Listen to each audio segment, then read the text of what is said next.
And welcome back. I'm still very much COVID-y, folks. I'm honestly, right now I'm just kind of tired. I still got a post-nasal drip. I think I got a mild fever. I'm functional. I can do my videos. So from Sans the Death Skeleton, we have Cable from Marvel versus Terminator. Now, you didn't specify a Terminator, so we're just going to look through all the Terminators I can think of. In fact, I'm going to get the model numbers for every Terminator up here right now. Cable, we know, is one of the future children of, Terminator. Terminator model type.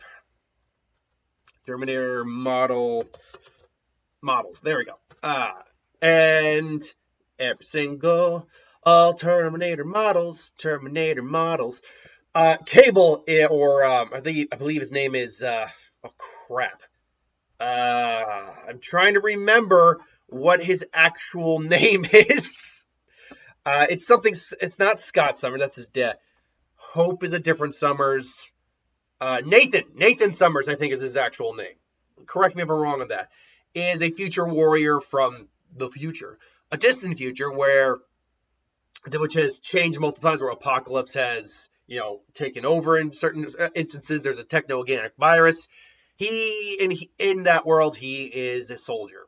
But he is far more than just a soldier. He is one of the strongest psionics on the planet.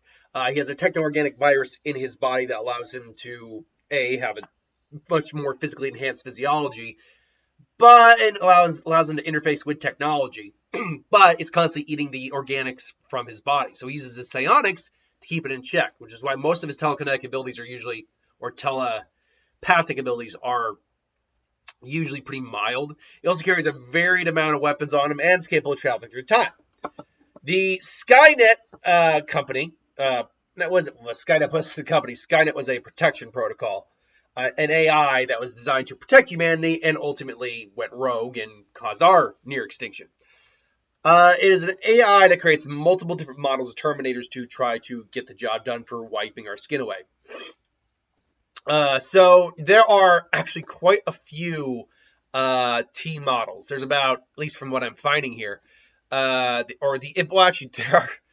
are actually a lot of models. There are the infiltrator units, which are the standard ones we kind of get to know. There are the humanoid hunter killers, and then there's the non-humanoid hunter killers. So for shits and giggles, let's go through every one. Let's go over the infiltrators. There is the T-600. The T-600 is mostly shown off in video games. It's known as rubbers because they have a rubber synthetic latex skin. They are basic Terminators, though, in that they usually are carrying pretty heavy artillery with them. There's nothing really special about them beyond that straight fact. In fact, the T600 to T850 models are really just different variations on the same concept.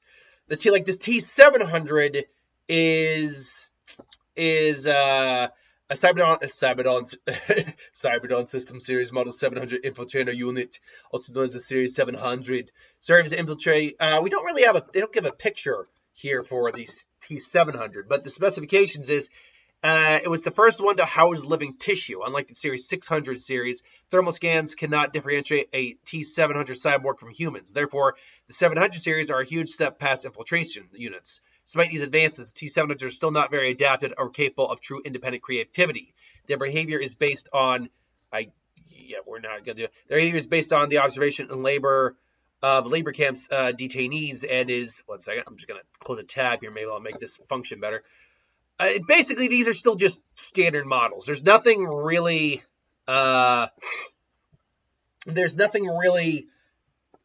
impressive about the models. In fact, their tissue actually is necrotizing. It is not self-sustaining, and therefore they have to actually slaughter humans to maintain their outward appearance, more or less. So the T700. Then you have the T800 model, the classic model, the Arnold Schwarzenegger, and then what's actually known as the T8XX. Oh, this must be what the T850 is actually. It's a T8XX models, what the T850 is. Because it's always been described as the T850. But there's the let me just double check here about like the different models of T8XS, because there's like is there like a T801 through 99? Hypothetically? Because these model numbers, I mean, they progress by hundreds or at least 50 units, usually. Mostly hundreds, sometimes 50s, and then thousands later on. But does that mean there are like hundreds of attempts and models prior before getting to this actual model we ultimately end up at? I've never quite known. There's a T800. Oh my God, there is a T801. Well, the unfortunate realization here is that when it comes, there's a T88, there's a T888 too. So so they do actually go through different cycles, which means hypothetically there are hundreds of models in between all these advancements. So far, though, we're looking at Terminators that really can't do anything, that really aren't very capable. Excuse me. Whew. And then there is the infiltrator units. We're still on those. Stop moving around. There we go. There's the T900, a hyper-alloy Terminator designed to eliminate other machines. And then there's also the T950, with advanced endoskeleton modified from the T900 that possesses onboard weaponry. Which I'm guessing that can't be right, because that's the TX. Oh, okay. So the TX is actually based off the T950. Now the TX, for those who are wondering what the hell I'm talking about, is the female Terminator in Terminator Rise of the Machines. The one that actually could hijack other machines and actually carry weaponry with them into the future. That's what the TX was. Okay, all right. Now we're cooking a little bit here. There's also a TS300 created by MRI, which is a ceramic Terminator designed to replace specific individuals. Interesting, but irrelevant. So the TX is, I think, the first big hurdle for Cable to really go through, because TX is actually an anti-Terminator, is what it is. It's designed to actually be able to possess or rewire. Think words here.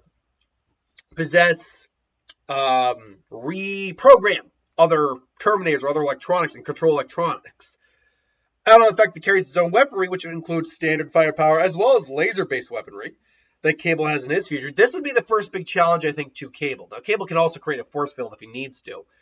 But the question would be simply, is the TX capable of repossessing, or I keep saying repossessing, rewiring, reprogramming, or at least hijacking Cable?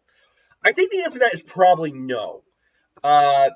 Cable, first and foremost, isn't a machine. He's a human, a cybernetic human with enhancements to him. That's about all he is. And while he does have a living virus in him, hypothetically, she could reprogram the virus, but his psionic abilities are constantly keeping the virus at bay to begin with. So I think it'd be an irrelevant issue there.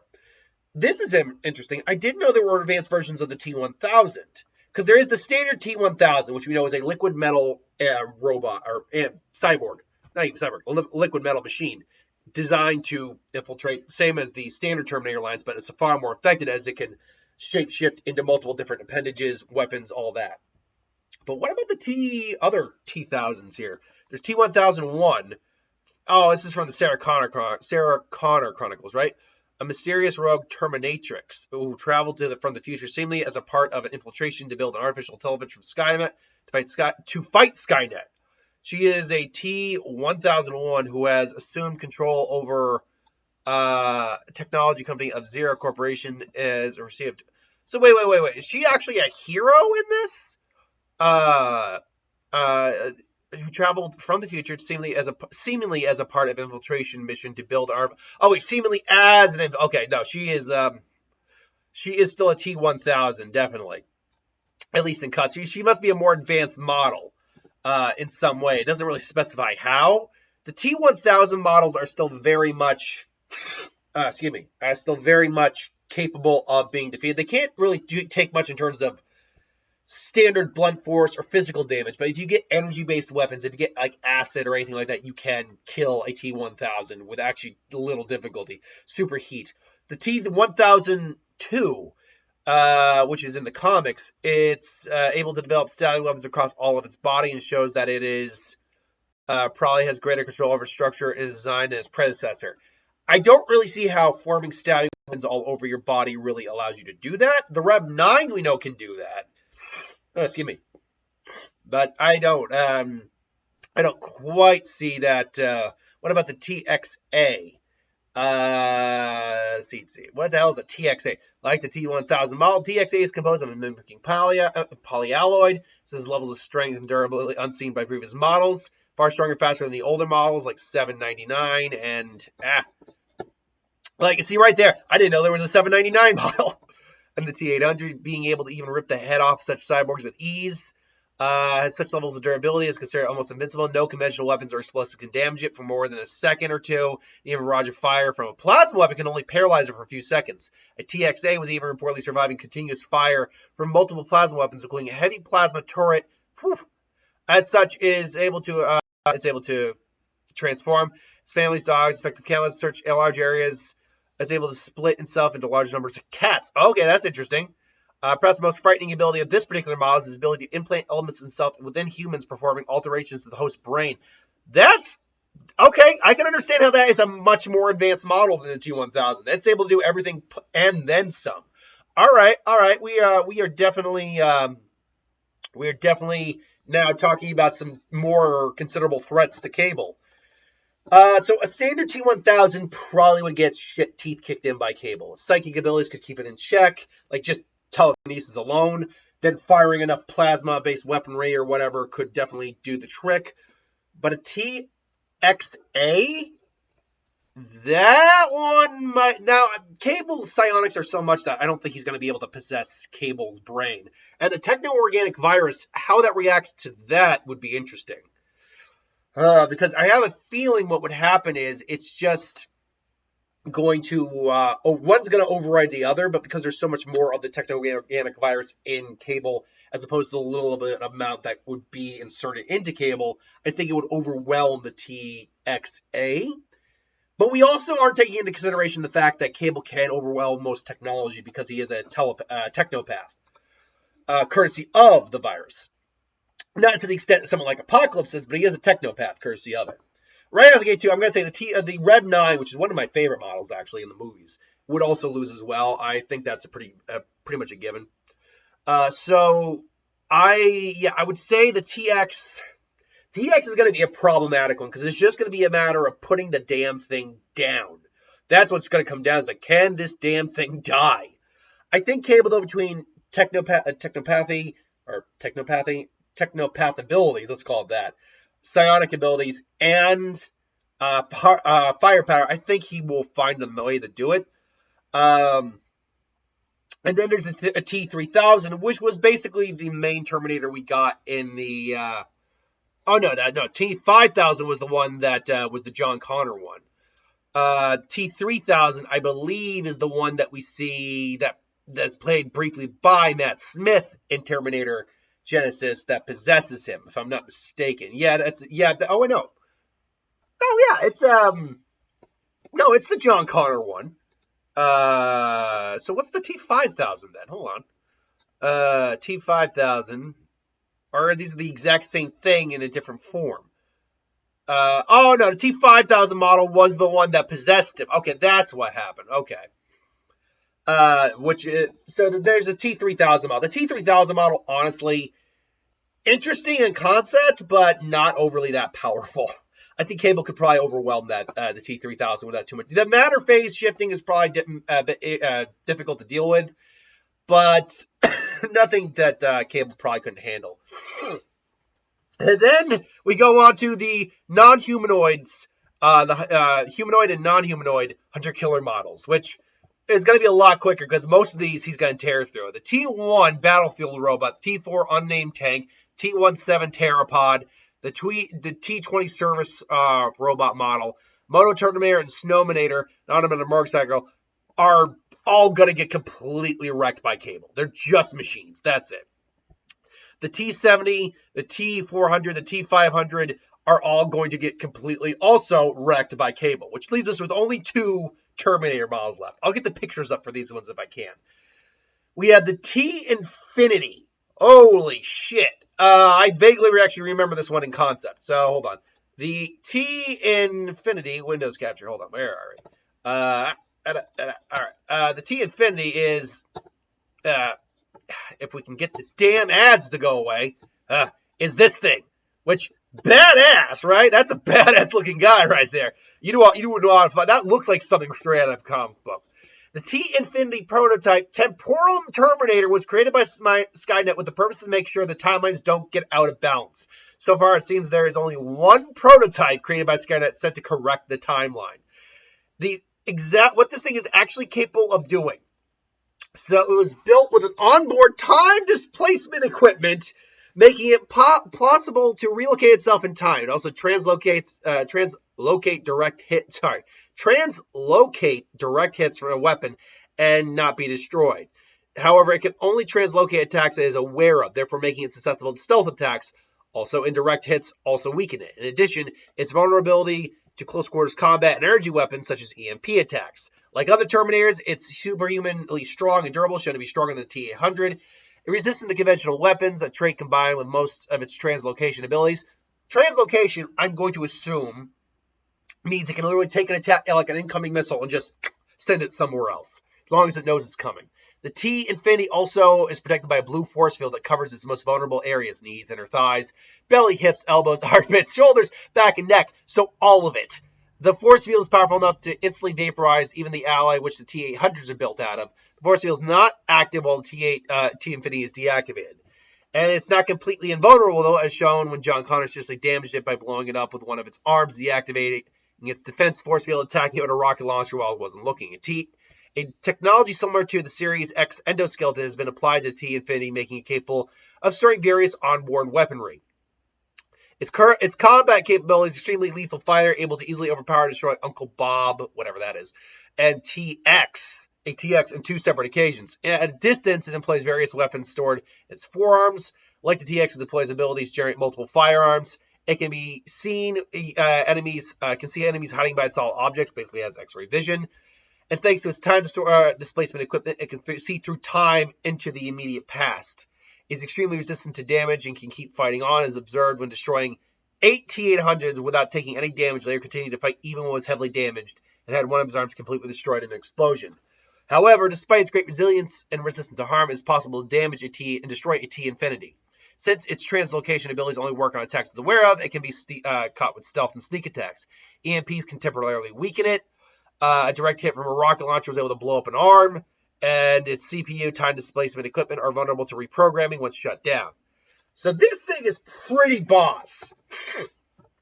Like Cable, it has time displacement abilities. It can travel through time. It is very capable. It can redirect pretty much any attack it sees coming its way. So the question just simply is, can Cable get the advantage over the T-Infinity? Can he trick it? Can he, oh man. Now, I don't know if this is the brain fog or I'm just moving too fast for my head to keep up. Can he sneak attack it? Can he catch it off guard? Cable's a very strategic fighter, soldier, and again, the ability to interface with technology means he does have that ability. And since we know it can be reprogrammed, I would say that this one will probably give it a lot of trouble, especially with like time displacement, but I think Cable could still come out on top. The last one, the T-1 which only shows up, I know this one for a fact, I believe it only shows up on the ride, on the T2 3D Battle Across Time ride that used to be, I believe, at Universal Studios. So, the T-1000 is referred to as the T-Meg, the Meg, was a gigantic spider-like non-humanoid hunter-killer entirely made of the same metallic polyalloy as the T-1000. It defended Skynet's central core from attackers. T-1 is apparently not capable of mimicking subjects as the 1000 series is, but can instead it's capable of metamorphosing from an apparently solid part of the Skynet central core to a default arachnid configuration, capable of stabbing, slashing weapons from each of its 8 limbs. The 2 T-1000s units have been cited in the movie T2 3D Battle Across Time. One particular unit was destroyed along with a Skynet computer. The second made a brief cameo in the background of the comic War Child, while its fate, along with the future Terminators, is unknown. So this one probably isn't the strongest, but it is the largest and arguably a very, dangerous thing to be going up against. Real quick, that is, if I enlarge that really quick, let's get a bigger picture here. Yeah, that's more or less what it looks like. A spiral-like configuration, as they say, which makes sense. So, boop, boop, boop. It's definitely one that Cable would probably have some problems with because it's just the sheer amount of it. I still think Cable would pull out the win. This is a long and short video of me saying Cable can pretty much beat any version of the Terminator. But a long way of saying that. I'm not saying Cable slaps either. He's not. There are a couple of Terminators here that I think would actually give him a legit problem. Advanced TX models, like the TXA, I think would give him a serious problem. The T-Infinity would give him a serious problem for a while. And I think the T-100000 would be problematic for a time. I think those 3 Terminators actually could have a shot if they get him off guard, if they're able to overwhelm him hypothetically. But overall, I would say that with the majority of types of Terminators out there, plus the, with the majority of Terminators out there, I think he beats 90% of them. And the ones that guaranteed beats, and the ones that he might not guarantee beat, I think he can still handle relatively well. That is, though, just my opinion. Let me know in the comments below what you think. Until then, thanks for watching. Hope you enjoyed. Like, comment, share, subscribe, and I'll see you next time.